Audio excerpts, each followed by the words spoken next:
Hello, everyone. Welcome back to another episode of Mortgage Tech Talks. Today, I get a chance to sit down with Jason Henneberry, who's a big name in mortgages. He's part of course, Tango Financial, a very successful nationwide brokerage, but he's also had quite a few successes with different services, tech and non-tech alike.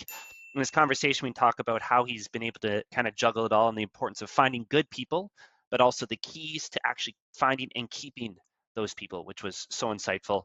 He quickly transitioned to LenderSpotlight, one of his first big successes, and how he went about marketing it and giving it away for free and why he did that and how it actually ended up making him a lot more money in the long run.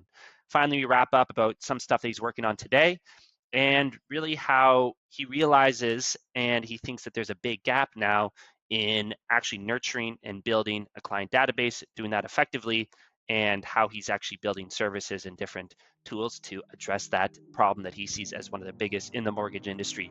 You're not going to want to miss this one. We'll see you on the other side.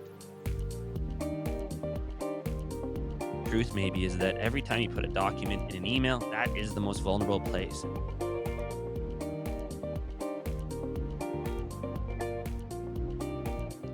Jason, great to have you on. This is a long time coming for sure.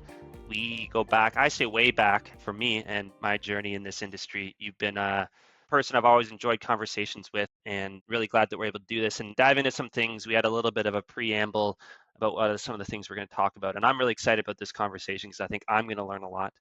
But maybe just for the audience, what's your 30-second, I won't time you, but 30-second elevator pitch to catch everyone up and then we can get right into it. Oh yeah, we're diving right into it. Okay, that sounds good. Well, like high level, been in the business I just passed my 20th anniversary. I started in Wow. late 2003, early 2004. So Did you celebrate that with like cake and candles or I no, I'm actually only joking. realized it like 6 months later. I'm like, oh my God, I think I've been in the business for 20 years. So yeah, so I've been doing this a while and I think a lot of people know me, but for those that don't, start off as a broker and then started doing other things, building team. And that evolved into building a big brokerage called Tango and building a bunch of services around running that brokerage and marketing support and things like that. So I've done a few things tech related, some stuff not as techy. It's always good to catch up with guys like yourself, Tom, because you're doing some pretty cool things in the industry. And I enjoy these types of chats. So it's great. Thanks for having me on the show. Yeah, we'll get right into it. Maybe we could pick up on a couple things there that you just talked about. Let's start with maybe you talk about the transition. You started as a broker, kind of the brokerage, and then some tech and non-tech related services. But from what I understand, you can correct me if I'm wrong, I don't think you're brokering anymore. I'm not actively brokering, Yeah. but working with brokers all the time. So Yeah. The reason I ask is just simply it's a theme that's come up a couple times on the show is, we have a lot of folks listen and watch who are starting to kind of dabble in tech stuff or brokers who are kind of trying to elevate themselves maybe to a brokerage, maybe to a tech service, maybe to a non-tech service, whatever. And the conversation they always have is to say, okay, well, what's the right point to transition? Can you do yeah, both at the same time? Walk me through your kind of decision process with that. Like, was that tough yeah, for you, and super tough. the experience that you had is useful even today? Like, talk to me a little bit about that transition for you. So tough. That is a Yeah. very difficult thing. And so there's all kinds of ways you can transition. Let's say you're going from a solo operator as a mortgage agent or a mortgage Yep. broker, and then like what are the paths, right? And so you touched on it. You could go into providing a service. Like maybe you're really good at underwriting and you want to provide an underwriting service to other Yep. brokers. You could go into building some tech. Maybe you're kind of tech oriented and you built some really good systems. And so you can become like a Exactly. systems Yeah. coach, right? Or Yeah. maybe you can go do like what you're doing, like build a full blown CRM system or some kind of piece of technology. Or maybe you go into like being a broker owner or a team lead or something like that. So that's what I love about the industry. There's all kinds of paths. Or even I see a common one like going and starting a MIC, right? Maybe an investment corp Mick, and doing things yeah, like that, right? or getting dual licensed in some other Yes. business. So Yeah. I don't want to call them distractions, but there's so many ways Sure. to Yeah. leverage being a mortgage broker can evolve into other things. Super clear. Yeah. But it's very difficult to just make the leap from one thing to the other. Doesn't matter what you do. Doesn't matter what path you take. And so like one of the most common paths is going from like a mortgage broker to a team lead and then maybe even a broker owner at some point, like building a larger team. But just bringing on just that first step on that path is like, well, you got to get an assistant. You got to be able to literally hand off your book of business to someone. Mm-hmm. And Sure. that is a very difficult thing. So I remember like when I was first starting out, I hired my first assistant like just a year or two into the business. Mm. And I probably went 5 or 6 years before I figured out even how to hire an assistant properly. Like I Sure. Yeah. rolled Yeah. through people, man. Like most of that was not knowing who to hire, not even knowing what I needed them to do. I just knew I was busy and stuff like that. So it's a difficult transition. You get better at it though. So if anybody's listening to the call and they're like hiring their first assistant or they've had a couple of bad experiences along the way, just because they didn't quite know what the defined role was, or they didn't find the right person, or the comp Yeah. wasn't right, or like there's all kinds of reasons things can go wrong. Just keep trying, because if you do want to do other things, the number one most important thing is you got to be able to free up your time. Yeah. So that's first. You got to have a little bit of time freedom, and then you got to figure out the money side. You got to be able to financially support yourself and the team and the money that is required to invest in the next venture. And that's a much harder thing to figure out. But if you can figure out the management of the team, then you can figure out the money side and how to allocate your time, then you might stand a chance of being able to go down one of those paths. Yeah, absolutely. It's a tricky thing for sure. I think in our world, kind of the yin and the yang of it for a lot of people is, okay, do I go out and hire someone, which, like you said, there could be turnover. I got to deal with personal issues. There's a lot of stuff. Or can I maybe invest in some technology that would do the thing that that person would end up doing? And it is a little bit of that of, okay, which one is it and which one will be best or which one should I invest in? But I don't think it's exclusively one or the other either. And I don't know if you would agree, but I don't think it's all or nothing. I think there's a little bit of both, but I think especially in the scenario that we're talking about of transitioning to that next thing, I mean, there's got to be someone there. There's got to be someone pushing the buttons. Even if you have the best technology in the world, someone's got to be there, Someone's right? got to push buttons. Yeah. We are still very much a people business. Doesn't matter what you Yeah, do, even when you're building tech. I mean, I don't actually yeah. know how many people are on your team. There's got to be a good number of people because of the number of mortgage agents you're supporting with Blue and everything. And so you're basically a pure tech play, but Hmm. doesn't run without people. Yeah, and I'd say me and Massimo, who you know, and for everyone listening, is my business partner. He's been on a couple times early on in our career, someone who's more of a mentor to Massimo, but said it to both of us. It says, pretty soon your job is going to be finding and keeping good people.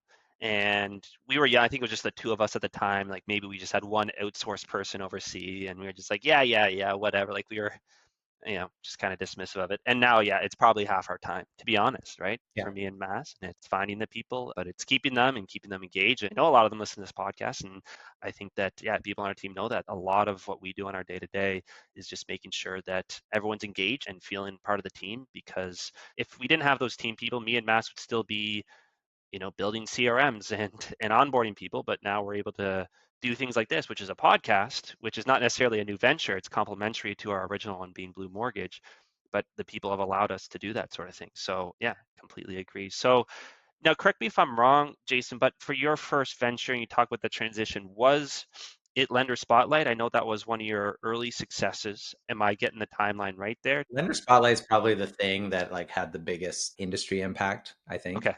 Okay. along the way. But that was late 2016 when we built LenderSpotlight. Okay. That's actually later in my career. It's sort of in the Oh, last third of my career. okay. Yeah, yeah, Yeah. totally. But no, like when you talk about like trying to build teams and stuff like that, I started building my first mortgage team around me back in like 2006, Oh, okay. 2007. Sure. Built an entire business around a certain marketing model, and that stopped working after 2008. We struggled a bit, changed the marketing model, built a whole other team. So the thing that allowed me to do Lender Spotlight was the fact that we had good people. And so by the time 2016 came around, I had a pretty mature mortgage business. We had about a $400 or $500 million mortgage team. It was mostly my own leads that we were generating and bringing that into the team. We had like a salaried model kind of thing where we had like people booking calls for like the front end sales and then pushing everything into an underwriting system. So we learned a lot along the way and we got that humming. And it's that structure that allowed me to get out of the day to day. So I purposefully extricated myself from the business and just managing the business. And it was around that time, like in 2016, when the mortgage rules changed, the B20 and all the guidelines and everything. And I had the headspace, which was just lucky timing. But my team was at a place where we were pretty mature in the business, and I had the headspace to invest time into Lender Spotlight. And even that, just back to the people thing, there's a gentleman, and a lot of people listening to this might know him by name, Brad Lister. And so we had Yeah, Lender I Spotlight, know which Brad. is, Yeah, I you know know, Brad. Brad? Yeah, Yeah. yeah, yeah, So yeah. Great. Yeah. Lender Spotlight was this great little, rate filtering tool. And it's basically just a pure tech thing. But every single day, Brad read through every rate sheet across the country, every lender, and input all the variables and updated the variables. Like you couldn't even pull off Lender Spotlight without having a good solid person like that. So like literally Right.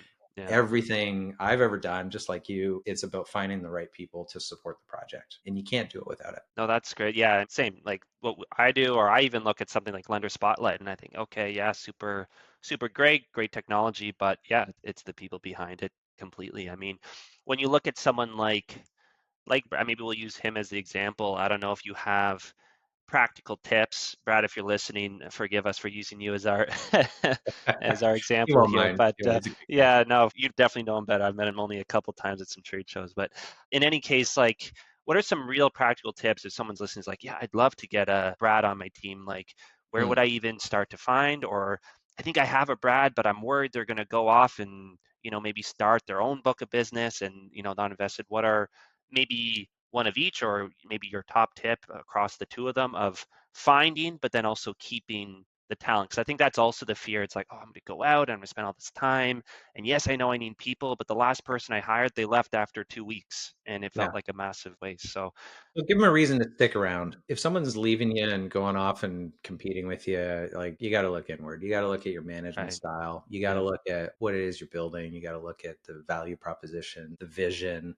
Like people don't generally like plug into something and then because they want to leave or because they want to take from you or learn from you and move on. You might find a couple of bad apples out there, but generally people will buy into a vision. They will buy Yeah. into some bigger ambition and you get good people that way. So if you're going to build a team, have something worth building. That's the first thing. Like, and Yeah. I don't know who's listening. I'm not trying to be a jerk about it, but Yeah. think through what you're building and make sure it's adding value, not just to yourself. Like you're not just building a team because you want more free time. That's great. That's a byproduct of it. But people are going to plug into your team and you're going to find good people because they care about what you're doing. Yeah. So have Right. something worth building is the first thing. I learned early on that if you're just like hiring an assistant, if you're like you just getting them to do basic admin work, yeah, they're probably not going to be around for very long. There's going to be other opportunities for them. And then you're going to feel like you're starting over. So having a sense of what you're building and then getting people to buy into that is like really, really key. Once Yeah. you figure that out, then sky's the limit. So I've got people that are working around me now that have been with me for almost 10 years in various capacities, still running some of our teams and our projects. So having the good people, finding them is what allows you to like scale. Yeah. But the good people, the really good people, they need to care about something, Yeah. honestly. Right. It's not just about Yeah. the money. For Brad Lister, it's not just about the money for that guy, honestly. Like Yeah. if he was on here right now, he'd be like, nah, I love Lender Spotlight, love what we were doing for the brokers. He Yeah. really, really was passionate about it. But I can promise you that there are tons of people out there that are just like that. You just have to have Yeah. something that's worth plugging into. Totally. Yeah, that's very cool. And one thing I heard that I really like, this is from Dan Martell, actually, which I think when I talked to Ryan a couple months ago, you chatted with Dan. I think he's in your area. Yeah, I've hired Dan for personal coaching. Okay. Good Yeah. guy. We're Yeah. in his, he has a SaaS Academy, which is a coaching program that he has. So we're in that. Anyways, we're going to Chicago in a month. They have a big quarterly thing. So, anyways, well, one thing he says, which really stuck with me, which I like, is you need to have a big vision for your company. So you talk about the vision, and it needs to be big enough or modular enough or whatever it is that the individuals at work can see their personal dreams and their personal ambitions within that vision, right? So Yes. it needs to be and then yeah, sky's the limit. I mean, I used to work in consulting. I don't know if I ever told you that, Jason, where there were people making big bucks, big money. It was a grind. That's a story for another time. But people would quit. They would take a 80% pay downgrade to join a startup that's doing something cool just to figure it out. So I completely agree. It's not about the money, but it has to be about something. Yeah, that personal growth. Yep. Money's important too. Don't get me wrong. You got to pay people well. Like if you're going to build something, make sure you understand your economic model. Make sure that it's worth building in the first place. Yeah. And this is something, like I said at the beginning, that I'm personally curious about is the lender spotlight journey. And maybe actually I'd be interested in is, specifically how you kind of, I guess, thought about bringing it to market, right? I think that that's something that people underestimate. And I think a lot of brokers, when they're looking at tech and doing that sort of thing, it's always like, how does it fit in? And how do I actually see the value of a new tool?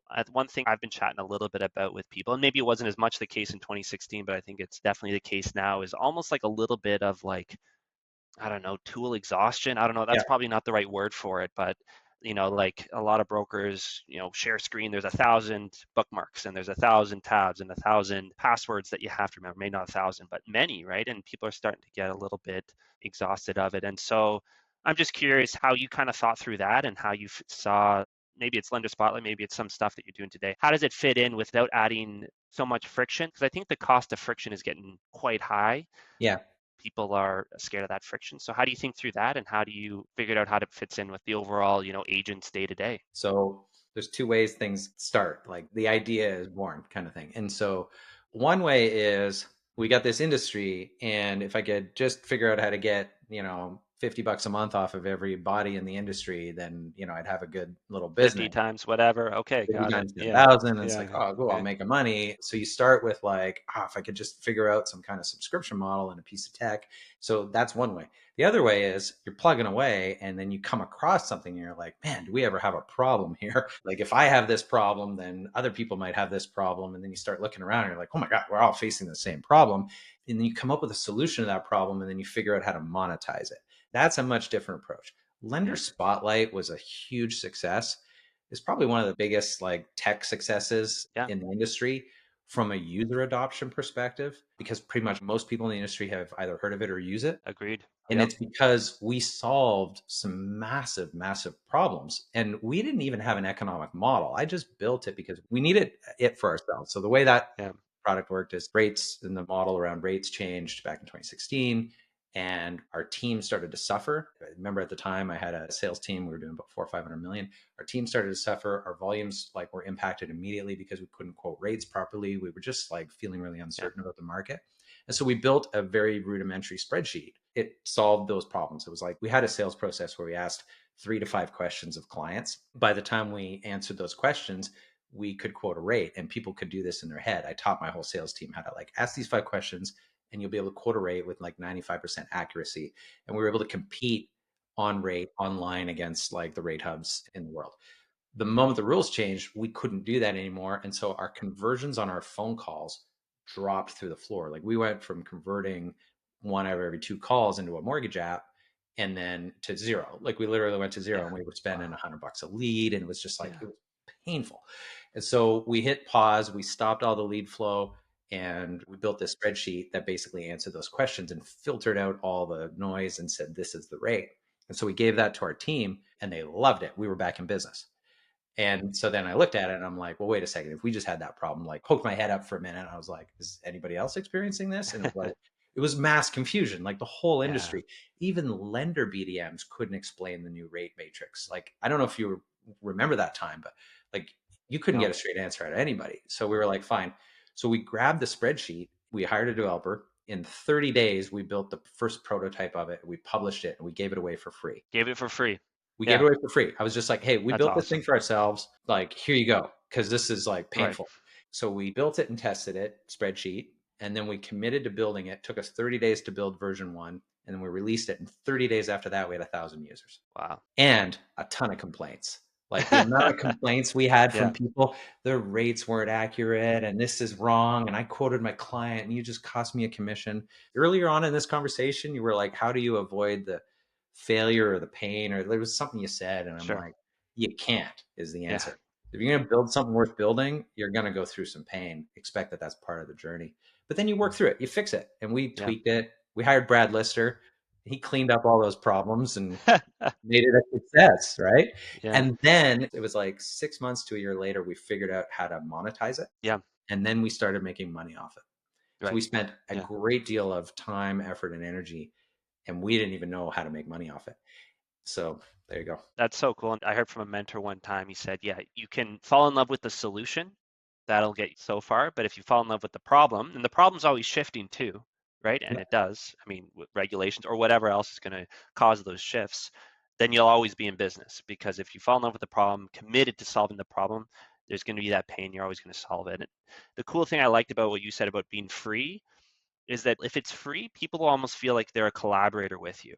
As soon as they give you $1, it's like, I am now your customer, and now you must do what I say in a nicer way. Some people are say that in a meaner way, but it Yeah. doesn't matter, right? As soon as there's that exchange of money, the paradigm shifts. And it's free. It's like, okay, it's free and it's this new tool, and I want to give feedback and I want to be an early adopter. And again, it's like we're taking this because we feel you have this problem and we want to solve it together. We want to be a collaborator with you. So I don't know if that was your experience. Totally. And figure Yeah. out who your customer is. And so when you're modeling these things out, you want to figure out if you can benefit more than one arm, essentially. Yeah. Okay.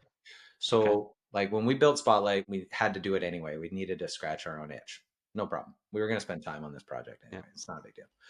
The end user on that was the mortgage broker, mortgage agent. Yeah. But do you know where we actually made money? I don't know actually. No, I don't know actually where you made money. Yeah. And it's not going to be like lenders paid for ads or anything. No, all the lenders are on there for free. Do you have a premium version? I don't know. Well, this is not Yeah. commonly known. The biggest problem that we solved, we didn't realize this was a problem at first. We just wanted to solve the rate filtering for mortgage agents. We were like, Yeah. this is a pain. Sure.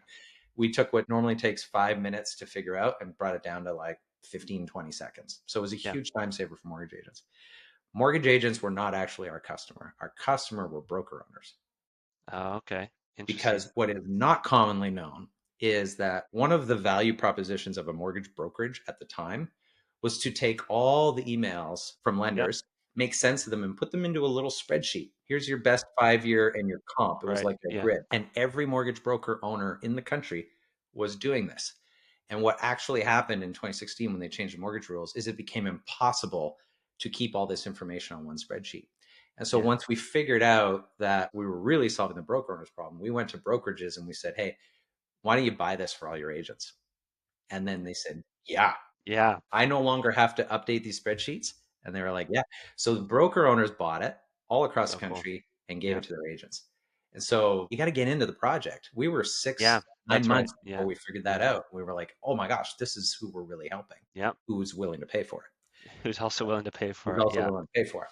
Yeah. Yeah. I'd say bringing it back, it's like, okay, well, yeah, find the problem and, forget about the solution for a second. And I feel that's the way without going down this rabbit hole, because I know there's other stuff we want to chat about, but I feel that way right now about most of the, I guess, AI tools out there. And AI is the rabbit hole that maybe we can avoid for a second. But just to go Sure. there for a second that's how I feel a lot, where it's a lot of people are coming to me, and I don't know if you're getting this or just ads that I see of, hey, it's this thing that can dial a phone call, or it can comb through your database and do this thing, or it can personalize, do a video of you that dynamically puts in your client's name into your mouth, which is crazy, like all these things. But to me, those are all solutions. It's like, Yeah. what's the What's the problem? problem? Like, why? Yeah. Who cares? Why? Yeah, exactly. Right. Gives a Yeah. crap. Like, Yeah. it's Yeah. great, right? Yeah. Now, Yeah. so let's start by just saying there are some really cool people in the mortgage industry that are solving some really cool problems, and hats off to them. And then there's a whole other bucket of like stuff I don't understand why we have it. Like, none of it makes sense to me. And I think it starts with, well, we can leverage a trend or whatever and make some Yeah. money. A lot of it's just noise, man. Like, Yeah. you only need a couple of tools to run your mortgage business. I agree, and it goes back to that exhaustion I feel people feel right now of just all the tools. I mean, there's this like continuum I think of where on one end there's like the all-in-one solution, and there's teams out there and companies out there trying to do that. They're doing the deal submission, but they're also doing the CRM. They're doing everything, and there's Yeah. that. And I think for some agents that works well. And then there's the other end of the continuum, which is kind of that 1,000 tools. I need a different tool for every single thing that I'm doing. And I think we veered maybe a little bit too far that way. What we're saying right now at Blue, because we're not all in one, but from our perspective, and I'm curious if you agree, it's like on one hand, that's how many tools you should have, right? Yeah. And Oh, for sure. I don't know, you can maybe go to 6 or whatever, but that seems to be the sweet spot that a lot of the top teams we work with, where they're kind of landing. But I don't know if that's what you're getting at with all this noise, right? Where you've kind of drifted over here, where all these tools where it's like, what is this and how does it connect and what does it do? And Yeah. yeah, Yeah. yeah, And I have some of those things myself, and people are like, what is it? And, I get it. There's a little bit of fatigue around it all. If you're listening to this and you're thinking, I'm going to build something and I want it to be successful, the thing that you're working on needs to have a big impact at this point. So let's just pick on deal submission platforms for a second. the low hanging fruit There's no there. good or bad, right? But just the process that our industry has gone through on deal submission. So like 20 years ago, 25 years ago, Filogics came onto the scene, and it was a degree of magnitude better than everything else. It was a huge improvement from fax machines, right? And there were some other systems like Morty and some things, But there were some really smart people behind Filogics, and they were very tactical in how they got brokerage adoption. Like there's some big checks written. They got Yep. engagements from some of the earlier, what would be considered a network, and they did a good job and they changed the industry. And we Yeah. moved to that. And then Yeah. nothing for like 20 years, right? It's cool. So we know that history. Then comes along, you've got a battle, like, you've got the Finmos and the Velocities and Boss, and you've got other systems. And they're all this next order of magnitude greater. Massive jump, Yeah. Yeah. right, from that base technology. Even Filogics recognizes it, and they go and they do Door and turn They it into do it. Pro. And so there's this wave towards this next level. And that's just a few years ago, 5 years ago, or whatever Yeah. that process began. Yeah. It's kind of when we were coming on the scene.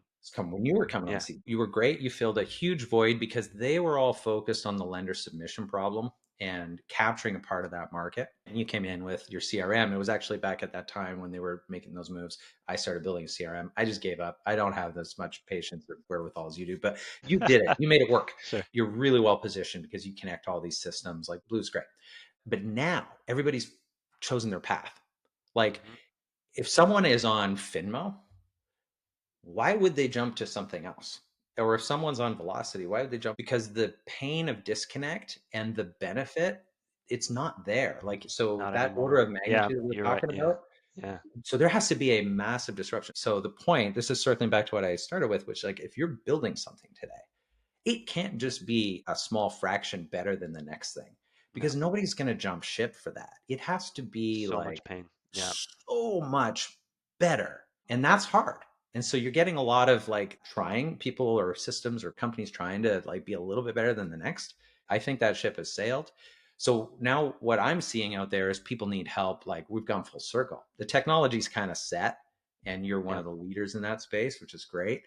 People need help with like just finding deals. They need help with marketing. They Yeah. need help with Yeah. mentorship around how to build a team. Now we're back to that stuff Yeah. because all our gains from a technology change, Very smart. we're through it. We've tapped it. Yeah. Yeah. Anyway, so I think we Yeah. need help with other stuff, which is where I'm heavily focused is on Where the you're focused. marketing and the support and like how to actually grow your business and how to differentiate yourself. Yeah. I mean, I'd love to hear more about that, but I just to make a comment on that. Yeah, I think that's absolutely right. And I think it's something Elon Musk said, and there's a lot of love hate out there from I'm a big fan personally myself, but I love Elon. He's great. yeah, he's great. He's got something interesting to say whenever he opens his mouth. Well, So that's true. And one of the things he does say is in each of his things, and I think he did this, is like people won't even change for 50% better. It's like I gotta make something 10 times. A rocket did he ship say that that? Yeah. lands There you back go. down. Yeah. It's like That's what that we're talking is 10 times better. Like the cost went down. And so people couldn't ignore that. It was that much better. I mean, you talked about the lender spot, like going from 5 minutes to 20 seconds. That's about. 10 times better. There was another startup I knew, Apollo Insurance. I don't know if you know that name, Jeff McCain. And yeah, he took for commercial insurance what used to take 2 weeks to 10 minutes. Yeah. Right. So it's like, okay, I'll endure a lot of pain to get that benefit. But I think you're probably right. I think it was actually really smart what you said to say, okay, I think, yeah, we've kind of had this tech euphoria. And admittedly, we were part of that for the last 5 years. We had tech this, tool that, to this. And then maybe there was in that a vacuum that was created, maybe a little bit more of the coaching stuff. So yeah, I'd love to hear, I guess, a little bit. I know a little bit more about StrategyHub, which I think is one thing, which is more on that coaching side of things. But I think you also have VIP Club and a couple other things going on. So yeah, what are you up to? We got a few things going on. Like high level, we have Tango, which is Of our course. national Yeah. brokerage, and my partner there is Dean Larson, and that's doing well. Very traditional brokerage, but a good model to it. And then from that, because we support so many people there, we have like 400 agents and 70 teams. Awesome. I talk to agents a lot. We hear the pain points, like we understand what a lot of team leads and owners are going through. And so what ends up happening from that, we find the pain points of the industry and then we're able to spend, I'm just fortunate enough in my stage in career. We've got good people around. I've got the bandwidth to like spend time on ideas. So I spend time on a bunch of ideas. The ones that have turned out to be like the most, I think, beneficial to the channel or that I've found are most needed are marketing support and coaching. And so Strategy Hub, my partner there is Ryan Wiley, and we Yep. do a lot of coaching around marketing and how to go get business. So you can plug into that and you can be like, you can go do things yourself. We just enable you. We have like a couple levels there. Some of it's a little bit more basic marketing that everybody needs, and some's more like advanced financial strategies, all that kind of stuff. So there's a need there. And then what we have around that are services, because like it's nice to show you that you should go do these Right. things, whatever that is, market your database and stuff like that. At the end of the day, there's only so many hours in the day. And there's just a lot of opportunity there to build some support services around that. So we built a VIP club, which is database Yeah, which marketing. is We great. have, I know a lot of people love that. Yeah. yeah, a lot of people love that. We have lots of brokers on that. And then we have Nrture, which is I haven't heard that one yet. so Nurture is a new thing. Again, everything around StrategyHub and VIP and Nurture, it all solves the same problem. So with Nurture, we're really solving two core problems. One is, and this is kind of your world too, like with Okay. CRM and Yeah. email. So you'll probably relate to this. Brokers tend to have, like, if they have a newsletter, and this is not even just brokers, realtors, insurance agents, like whatever, financial professionals or industry professionals will generally do like a newsletter a month, some kind Yeah. of communication. And there's two reasons for that. One is because they don't have the bandwidth to invest time and energy into writing more frequent content. Sure. Yeah. That's one element. I'm not talking about birthday notices or renewal notices. I'm talking like some kind of piece of content that adds value and gets engagement from your database. Okay. So that's the first part. The second part is there's a lot of stats on this. There's really no level of frequency. If you deliver good value in your newsletter, then people won't mind hearing from you more often. So there's a bunch of like world Yeah. leading newsletters. They hit their list every single day Yeah. with good Darren quality content. Daly is one I listen to. Yeah, I don't know if you know Darren Hardy. Every day he sends me every something. day. I read it. Darren Yeah. Hardy, Daily Brew, like Daily Brew. there's, Yep. there's hundreds and hundreds and hundreds of them. And some of these Yep. things get bought for like massive multiples. Yeah. So the world has now proved, like there was a while ago, like 10 years ago, people were like, email's dead. No, it's like the best. Everything in your marketing should be about building your list and nurturing your list. And so this is where Nurture comes from. The idea behind Nurture is there's two problems we solve is one, you don't have time to write the content and have it be really engaging content. And two, even if you did, you'd probably feel bad about hitting your list.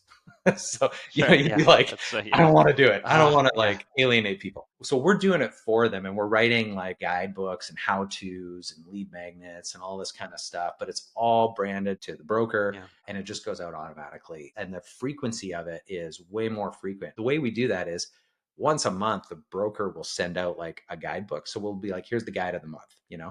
Highly engaging stuff. Our next series of guidebooks is all around renewal strategies, how to shave like 10 plus k off your Okay. interest costs just by managing a couple things, and instead of worrying about the rate, and like just some really interesting kind of topics for people. Yeah. And then the brokers just share that once a month. Here's the guidebook for the month.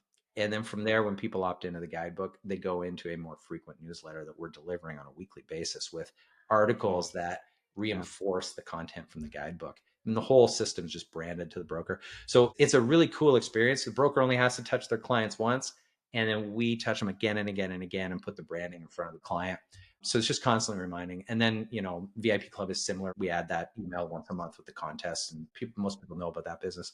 So yeah, so all these things that we do are designed around like, how can we get in front of more clients? How can we grow our list? And how can we nurture our list? And that's really what we're trying to do in Strategy Hub and VIP. How's the engagement with Nrture? So Nurture is brand new. Okay. We're just launching it. Oh, We just okay. launched it like 2 weeks ago. We've been building the system for a while. And right out of the gate, we have 50,000 contact reach. Like we've had brokers Oh, like no signing up. kidding. Yeah, Okay. yeah. And then they're adding their lists. And Yeah. the end borrower too, the engagement there is The engagement's pretty good. What we're looking at for the engagement is like, let's say you had 1,000 people in your list. sure. And then this month's guidebook is about whatever renewal strategies or whatever. So you're going to send that out. We're estimating that you're going to get somewhere around 1% of your list. You might get like 10 Yeah. people that actually take interest in that topic. And next month, it's a different topic. And you might get 10 people. And so over time, like over the course of a year, you might get 5, 10, or 15% of your list that have migrated into this sort of more frequent weekly communication. And so we've proven that that's around the number. Yes. And it's pretty good. Over at VIP Club, though, when we do the contest, man, that thing is out of this world, off the charts. We get like 45, 55% open rates. Are you serious? Wow. Yeah, every single month. That's And great. then we ask a question, right? People enter a contest for like these big prizes like TVs and stuff. And there's always a question attached to entering that contest. And then people will answer that question. So, like this last month, one of the questions was, hey, if you could be self employed or launch a business, what kind of business would you build? And then Yeah, like the cool. paragraphs, it was our most engaging question of all time. We got emails from brokers like, I can't even get back to people because people submit these Yeah, things. yeah. And then They'll get it's the an response opportunity to for you. you to learn about your client, maybe reply to it. Have a conversation. Yep. Yeah. And so with that one, If you've got 1,000 people in your list, every single month, you're getting somewhere between 5 and 10% of the list that you're actually having a conversation with. Quick math, that's 100 people you're having a conversation with.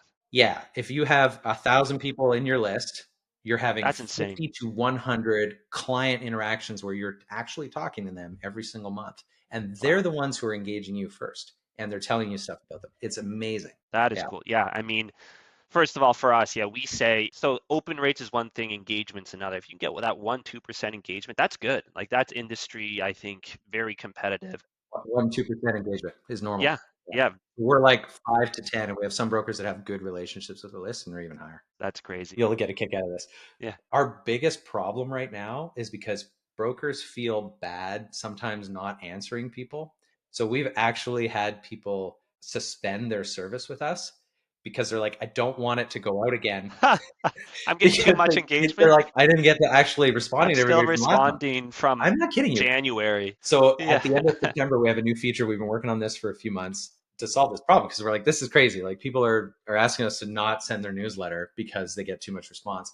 Yeah. So we have an AI autoresponder that we built, which Cool. you can go through and you can select a button and it'll do custom responses and you can vet them and then hit send. And it'll take that time down by tenfold to respond to Yeah. all your clients. So Instead you're just tweaking. now we're just tweaking. Well, I'm saying, but for the broker who's using it, instead of, okay, now Tom, okay, you want to start a carpentry business, I got to learn all that about carpentry. It's pre-baked and they can just get in there and edit it or whatever it is. Yeah. Yeah. And if I can just put all that aside, like my biggest thing for the channel, like it doesn't matter what you use, do it yourself. I don't care. Your number one most valuable asset is going to be your contact list. Yeah. Everything you should be doing should be about adding people to it and then nurturing them. That's it. And if you do that well, you'll do well in your career. Even if you have like 5 people on your list today or 50 people, that should be your number one marketing goal is attract eyeballs to your business, figure out how to convert them into actually joining your list and then nurture the heck out of that list and you will do fine. Yeah. Yeah. Love it. And of course, us as CRM guys couldn't agree more, right? Like it's that thing where, well, you talk with the person might have 5 people on the list. It's consistently always number one thing. Talk to people who are 20 years into their career. What do they wish they did sooner? It's build the list. And I'm not even saying CRM because, I'm biased. That I don't care if it's a It doesn't matter. spreadsheet. It Keep it doesn't on. matter. Doesn't matter. Yeah. We're not talking about the things that we do. We're Yeah. just like, this is the We're process. not talking about the solution. We're talking about the problem. There you go. There you go. Let's just cut For right there. $99, you get Yeah, blue. I don't know what yeah, your yeah, price point is, but yeah. yeah. That's it. Yeah. No, but it's so true. And I think that, even more than I would say like a social media following, that's good, but that can get cut off tomorrow based on the platform. Like a list is something, email is something that you own. It's completely yours. It's independent. And I think the people are a little bit scared, overwhelmed by what it means to nurture.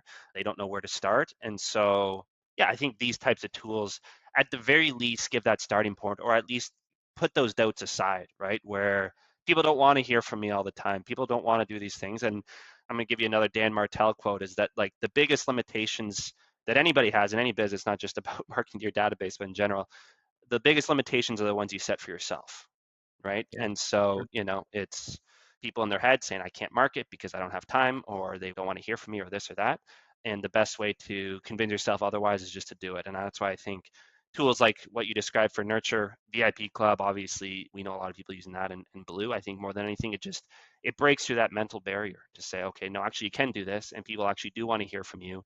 And then it becomes a positive feedback loop to say, okay, no, they do want to hear from me. And actually I am getting business. What else can I do, right? And where else can this go? So And start with one thing. There's a lot yeah. of noise. There's honestly, like, we just talked about a whole bunch of stuff. Like, Yeah. we get overwhelmed. And I do. I look around. I'm like, oh, I want to do that. I want to do that. And you just don't have time. Like, just pick one thing this quarter and add that to your business. Get good at that. And then next quarter, add the next thing. Just incremental improvement. That's all you need. Totally agree. Totally agree. Cool. Well, this has been great. As advertised, I learned a ton. Always great chatting with you. I guess any kind of final things to send off, Jason, to anyone No, listening? it's just good to banter with you. And I felt like we weren't recording a podcast. We were just having a conversation. Oh shit, I didn't hit record. No, I'm kidding. Yeah, it's Yeah, fine. We can do this again. It's no yeah, I'll problem. just do it Yeah. again. Yeah. It'll be different. Yeah, that's right. Yeah. It's scripted. Oh, good. Yeah, it's good. Thanks for having me on the show. I appreciate it. Always good to catch up, man. Yeah, likewise, Jason. Have a good one.